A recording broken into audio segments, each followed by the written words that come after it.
시시각각 변하는 총선의 중요 이슈와 현장 분위기를 전해드리는 선거 상황실입니다.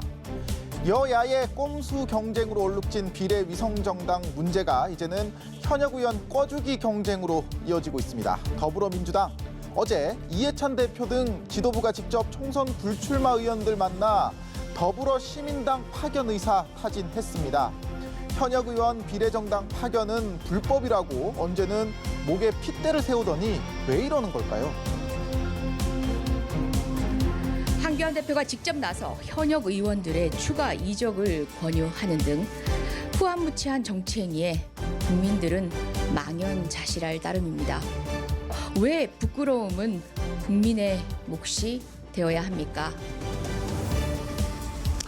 네, 자신들이 했던 얘기 뒤집으면서까지 현역 의원을 비례정당에 파견하려는 이유. 네, 총선 정당 투표에서 앞번호 받고 선거 자금으로 사용할 보조금 더 타내기 위해서겠죠. 민주당은 일단 지역구 의원 4명과 비례대표 의원 3명 등을 보내겠다는 계획입니다. 이 경우 7명의 현역 의원을 보유하게 되는 더불어시민당은 총선 정당 투표 용지에서 민생당과 미래한국당, 정의당에 이어 4번째 칸을 차지할 것으로 보입니다. 정의당보다 의석수가 한석 많기는 하지만 전국적으로 통일된 기호를 부여한다는 공직선거법에 따라 정의당 뒤로 밀리게 되는 건데요.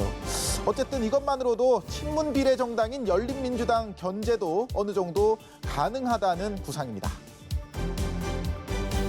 더불어시민당의 승리가 곧 민주당의 승리입니다. 민주당을 탈당한 개인들이 유소한 당명의 비례정당을 만들었는데 더 무단으로 문재인 정부와 민주당을 참칭하지 말 것을 부탁을 드립니다.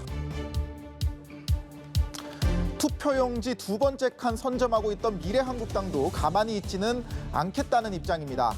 미래통합당은 현역 의원들 추가로 미래한국당에 파견하는 방안을 추진하고 있는데요. 내부적으로는 원내 교섭단체 수준인 20명 정도를 노리겠다는 구성입니다. 미래한국당에 힘을 보태주실 의원님들이 지금 계속 뜻을 보여주고 계십니다. 10여 명 정도가 계시다는 말씀드립니다.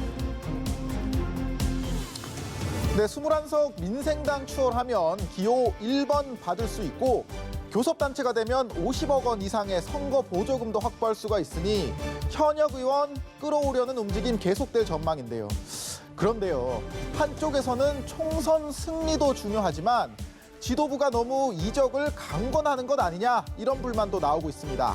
불출마 의원뿐 아니라 공천 탈락한 의원들까지 불러 당 옮기라고 하면 가뜩이나 당에 서운한 마음 있는데 더 기분 안 좋잖아요.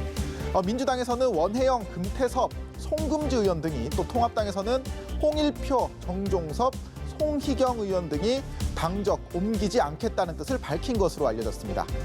그 정당법 보면요, 누구든지 본인의 자유의사에 의하는 승낙 없이 정당 가입 또는 탈당 강요당하지 않는다 이렇게 적혀 있습니다. 이거 어기면 입당 강요죄라고 해서 2년 이하 징역 또는 200만 원 이하 벌금형 받거든요.